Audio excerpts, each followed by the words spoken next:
नमस्कार। ये जो वीडियो है बहुत ही महत्वपूर्ण होने वाला है। कंप्लीट आर्थिकी, जिसमें हम लोग आर्थिक समीक्षा, केंद्रीय बजट और उत्तर प्रदेश के बजट को एक ही साथ देखने वाले हैं। इसकी पीडीएफ आपको हमारे टेलीग्राम चैनल पर मिल जाएगी। टेलीग्राम चैनल से जुड़ने के लिए डिस्क्रिप्शन बॉक्स में लिंक दिया गया है, उससे आप जुड़ सकते हैं।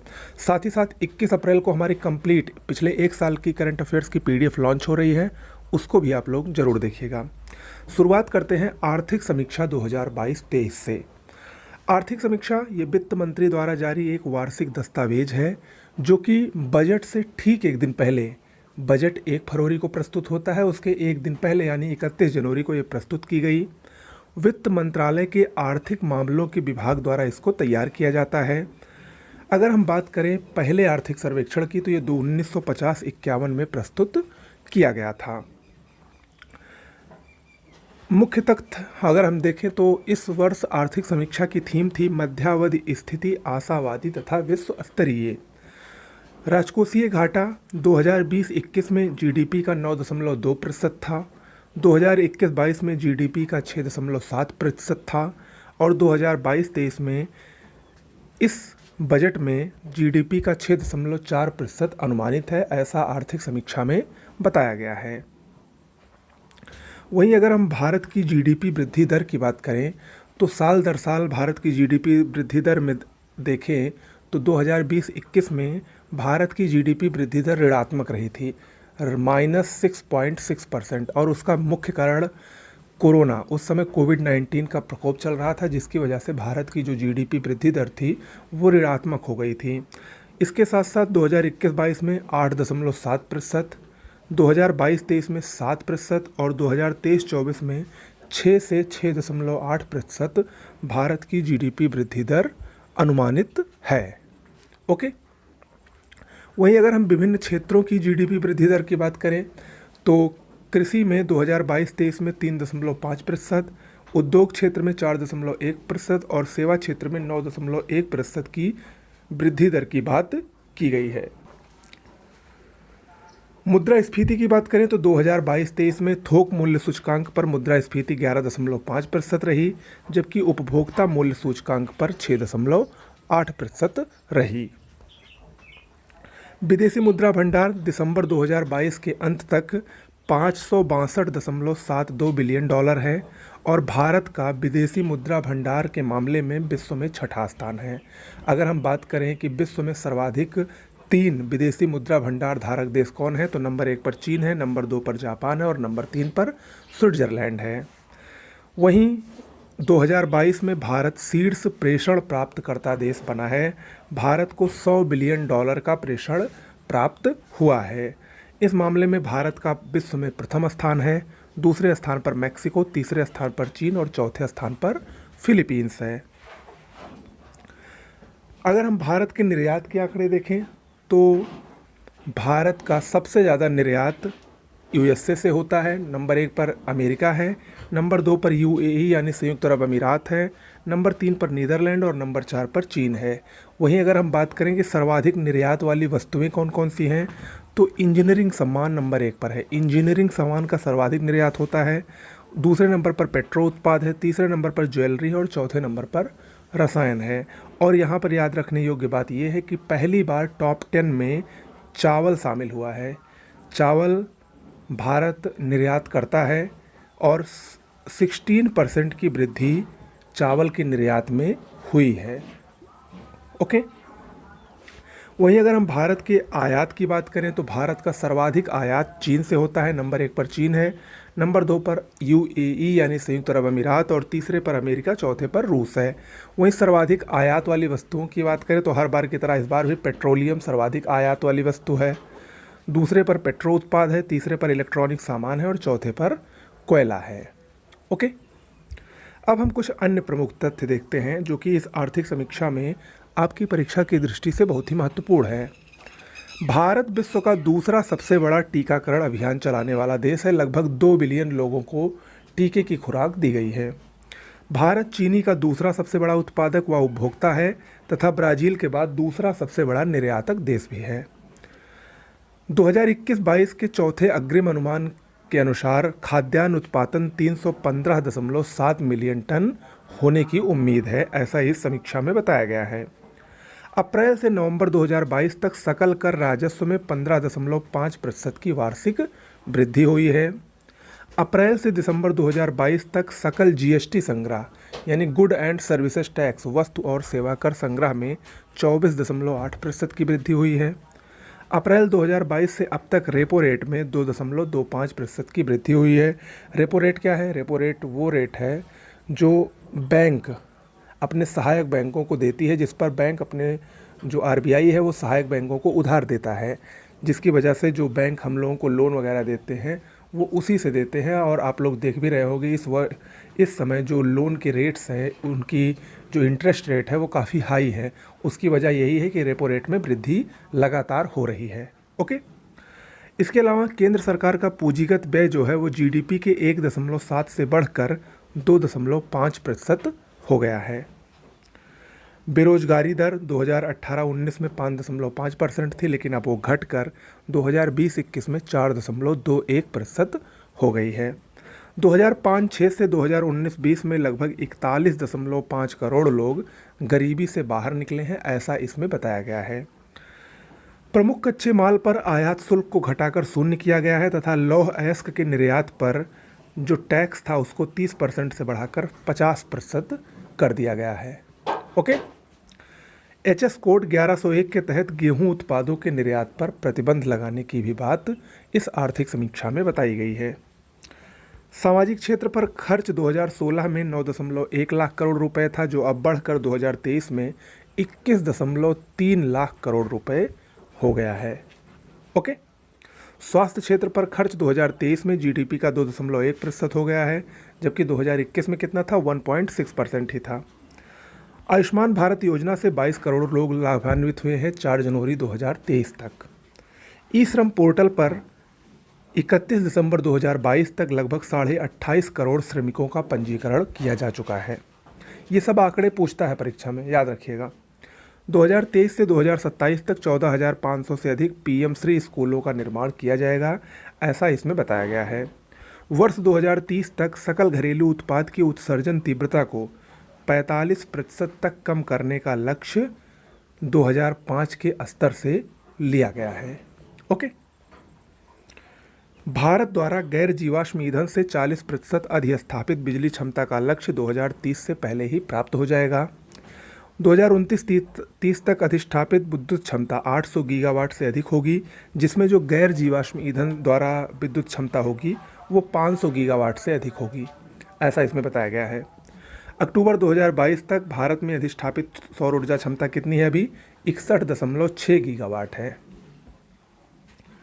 2030 तक 5 मिलियन टन की वार्षिक हरित हाइड्रोजन उत्पादन क्षमता उत्पन्न की जाएगी। नवंबर 2022 में भारत का पहला सॉवरेन ग्रीन बॉन्ड फ्रेमवर्क जारी हुआ था। राष्ट्रीय हरित हाइड्रोजन मिशन के माध्यम से 2047 तक ऊर्जा के क्षेत्र में भारत का आत्मनिर्भर होने का लक्ष्य है। भारत में कुल टेलीफोन उपभोक्ताओं की संख्या 117.8 करोड़ है, जिसमें 44.3% ग्रामीण भारत में टेलीफोन उपभोक्ता हैं। भारत मोबाइल फ़ोन का विश्व में दूसरा सबसे बड़ा निर्माता देश है चीन के बाद। भारत में 2015 में 6 करोड़ हैंडसेट का उत्पादन हुआ था, लेकिन वो 2021 में बढ़कर 29 करोड़ हैंडसेट हो गए हैं। यानी भारत मोबाइल का सबसे बड़ा निर्माता देश बना है विश्व में, दूसरा चीन के बाद। ओके, तो ये कुछ प्रमुख आर्थिक समीक्षा से संबंधित जो महत्वपूर्ण तथ्य थे उसको हमने बताया। अब हम आगे बढ़ते हैं, जल्दी से देखते हैं केंद्रीय बजट को।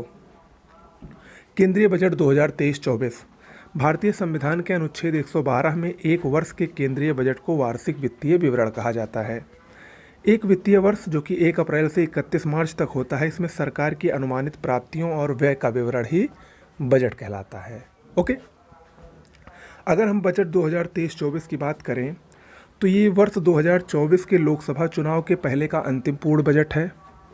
वित्त मंत्री श्रीमती निर्मला सीतारमण जी द्वारा ये प्रस्तुत किया गया। वित्त मंत्री ने इसे अमृतकाल में पहला बजट कहा तथा इसके लिए 3 विजन की बात की। वो 3 विजन कौन कौन से हैं? युवा वर्ग पर विशेष ध्यान देते हुए आम नागरिकों के लिए अवसर, रोजगार सृजन में वृद्धि और सुदृढ़ और स्थिर बृहत आर्थिक वातावरण। ओके। बजट 2023-24 में 7 प्राथमिकताएं भी तय की गई, जिसे सप्तऋषि कहा गया। मोस्ट इंपॉर्टेंट है। और ये जो 7 प्राथमिकताएं हैं जिनको सप्तऋषि कहा गया, वो कौन कौन सी प्राथमिकताएं हैं?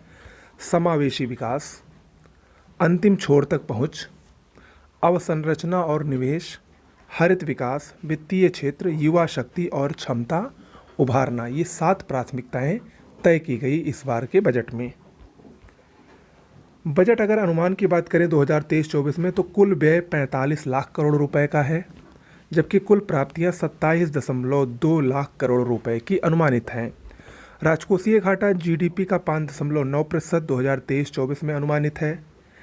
2025-26 तक इस राजकोषीय घाटे को 4.5% से कम करने का लक्ष्य रखा गया है, जबकि 2022-23 में ये 6.4% था जब संशोधित अनुमान जारी किए गए थे। ओके। अब हम कुछ महत्वपूर्ण तथ्य देखते हैं इस बजट से संबंधित। 2022-23 में भारत की विकास दर 7% रही, तुलनात्मक रूप से बेहतर, क्योंकि विश्व के और भी जो देश हैं अगर हम उनकी तुलना करें तो भारत की विकास दर काफ़ी अच्छी रही इस कोविड-19 के प्रकोप के बावजूद भी। ओके। भारत की अर्थव्यवस्था पिछले 9 साल में विश्व की 10वीं सबसे बड़ी अर्थव्यवस्था से 5वीं सबसे बड़ी अर्थव्यवस्था बन गई है। स्वच्छ भारत मिशन के तहत 11.7 करोड़ घरों में शौचालय का निर्माण कराया जा चुका है। उज्ज्वला योजना के तहत 9.6 करोड़ एलपीजी कनेक्शन मुफ्त में दिए जा चुके हैं। 47.8 करोड़ पीएम जनधन बैंक खातों को खोला गया जा चुका है। प्रति व्यक्ति आय 9 वर्षों में दोगुनी हो गई है और वर्तमान में ये 1.97 लाख रुपए प्रति व्यक्ति हो गई है। 2022 में यूपीआई के माध्यम से 126 लाख करोड़ रुपए के 7400 करोड़ रुपए का डिजिटल भुगतान हुआ है, ऐसा इस बजट में बताया गया है। साथ ही साथ 102 करोड़ व्यक्तियों का लगभग 220 करोड़ कोविड टीकाकरण भी इस दौरान भारत में किया गया। अगर हम वहीं बजट 2023-24 की महत्वपूर्ण घोषणाओं की बात करें तो श्री अन्न योजना प्रारंभ करने की घोषणा की गई है, जिसके तहत मोटे अनाज के उत्पादन को बढ़ावा मिलेगा और जो मोटा अनाज होता है, ज्वार, बाजरा, जौ वगैरह, इन सबको श्री अन्न कहा गया है। ठीक है।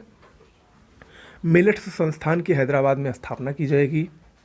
महिला सम्मान बचत पत्र योजना भी लागू करने की बात की गई है, जिसमें 2 साल में 2 लाख का निवेश महिलाओं को करने की छूट दी गई है और अगर वो ऐसा करेंगे तो उनको 7.5% का रिटर्न मिलेगा और टैक्स में छूट भी मिलेगी। 157 मेडिकल कॉलेजों में 157 नर्सिंग कॉलेज की स्थापना की जाएगी। 2047 तक भारत को एनीमिया मुक्त बनाने का लक्ष्य भी इस बजट में रखा गया है। इनकम टैक्स की दरों में बदलाव हुआ है। 7 लाख रुपए तक टैक्स से छूट प्रदान की गई है। 3 लाख रुपए तक कोई टैक्स नहीं लगेगा।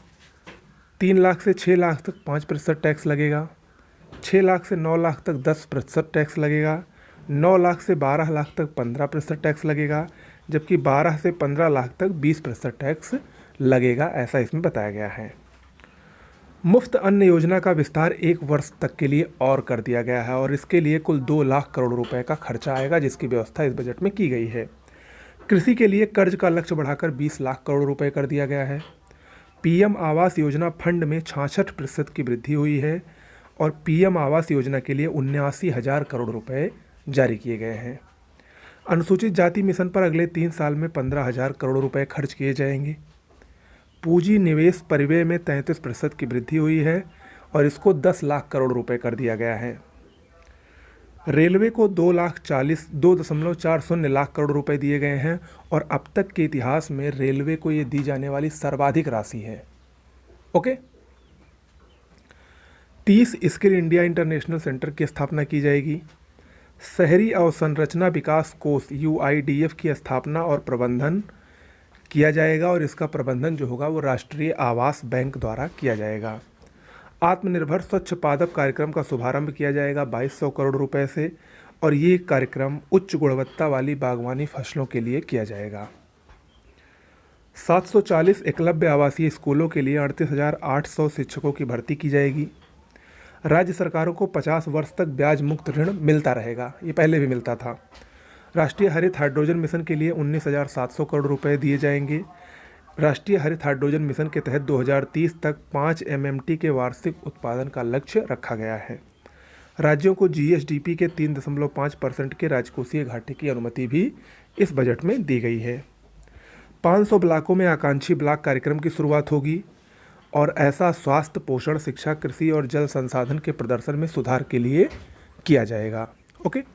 प्राचीन पांडुलिपियों के डिजिटलकरण के लिए भारत श्री यानी भारत साझा शिलालेख की स्थापना की जाएगी। हवाई संपर्क में सुधार के लिए 50 अतिरिक्त हवाई अड्डों, हेलीपोर्टों और उन्नत लैंडिंग ग्राउंड का विकास किया जाएगा। आर्टिफिशियल इंटेलिजेंस के लिए शैक्षणिक संस्थानों में 3 उत्कृष्टता केंद्र की स्थापना की जाएगी। 5G सेवाओं के उपयोग के लिए 100 प्रयोगशालाओं की स्थापना की जाएगी। 500 नए अपशिष्ट से धन संयंत्र की स्थापना की जाएगी। 3 वर्षों में 1 करोड़ किसानों को प्राकृतिक खेती अपनाने हेतु प्रोत्साहित करने के लिए 10,000 बायो इनपुट संसाधन केंद्र की स्थापना भी इस बजट में की गई है। राज्य की राजधानियों में यूनिटी मॉल की स्थापना होगी। ODOP और GI जो टैग हैं उनको बढ़ावा देने के लिए राष्ट्रीय प्रशिक्षुता प्रोत्साहन योजना भी चलाई जाएगी, जिसमें 3 साल में 47 लाख युवाओं को प्रशिक्षण प्रदान किया जाएगा। वरिष्ठ नागरिक बचत योजना भी, इसमें जो जमा सीमा थी वो 15 से बढ़ाकर 30 लाख रुपए कर दी गई है।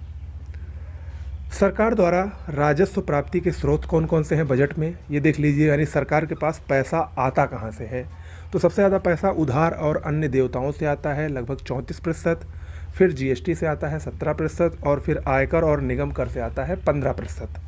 जबकि सरकार सबसे ज़्यादा पैसा खर्च कहाँ करती है, यानी राजस्व व्यय का स्रोत क्या है, तो सबसे ज़्यादा ब्याज भुगतान पर करती है 20%।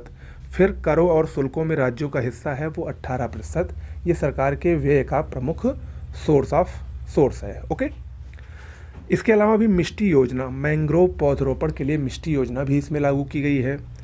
स्वास्थ्य व्यय अगर हम बात करें तो ये GDP का 2.1% की इसमें वृद्धि की गई है स्वास्थ्य व्यय में। शिक्षा व्यय में GDP के 2.9% की वृद्धि की गई है। एक और योजना चली है PM प्रणाम योजना। ये राज्यों को वैकल्पिक उर्वरक के प्रयोग के प्रोत्साहन के लिए PM प्रणाम योजना को भी चलाया जाएगा, ऐसा इस बजट में बताया गया है। ओके। तो ये केंद्रीय बजट के कुछ प्रमुख तथ्य थे जो कि परीक्षा की दृष्टि से अति महत्वपूर्ण हैं। आगे बढ़ते हैं, अब उत्तर प्रदेश बजट को देखते हैं। उत्तर प्रदेश बजट 22 फरवरी 2023 को वित्त मंत्री सुरेश खन्ना द्वारा प्रस्तुत किया गया। योगी सरकार का ये लगातार 6वां बजट था। आगामी 5 वर्षों में उत्तर प्रदेश को $1 ट्रिलियन की इकोनॉमी बनाने के लक्ष्य का रोड मैप इस बजट में रखा गया। उत्तर प्रदेश के इतिहास का अब तक का सबसे बड़ा बजट है, याद रखिएगा। इससे बड़ा बजट अभी तक पेश नहीं हुआ था। बजट के आकार की बात करें तो बजट का आकार 6,90,242.43 करोड़ रुपए था, जो पूर्व के यानी जो पहले के बजट से लगभग 12.25% अधिक है। कुल प्राप्तियों की बात करें तो कुल प्राप्तियां 6,83,292.74 करोड़ रुपए हैं, जिसमें राजस्व प्राप्तियां 5,70,865.66 करोड़ और पूंजीगत प्राप्तियां 1,12,427.08 करोड़ बताई गई हैं। वहीं अगर हम कुल व्यय की बात करें तो कुल व्यय 6,90,242.43 करोड़ है, जिसमें जो राजस्व व्यय होगा वो 5,02,354.01 करोड़ रुपए, जबकि पूंजीगत व्यय 1,87,888.42 करोड़ रुपए प्रस्तावित है।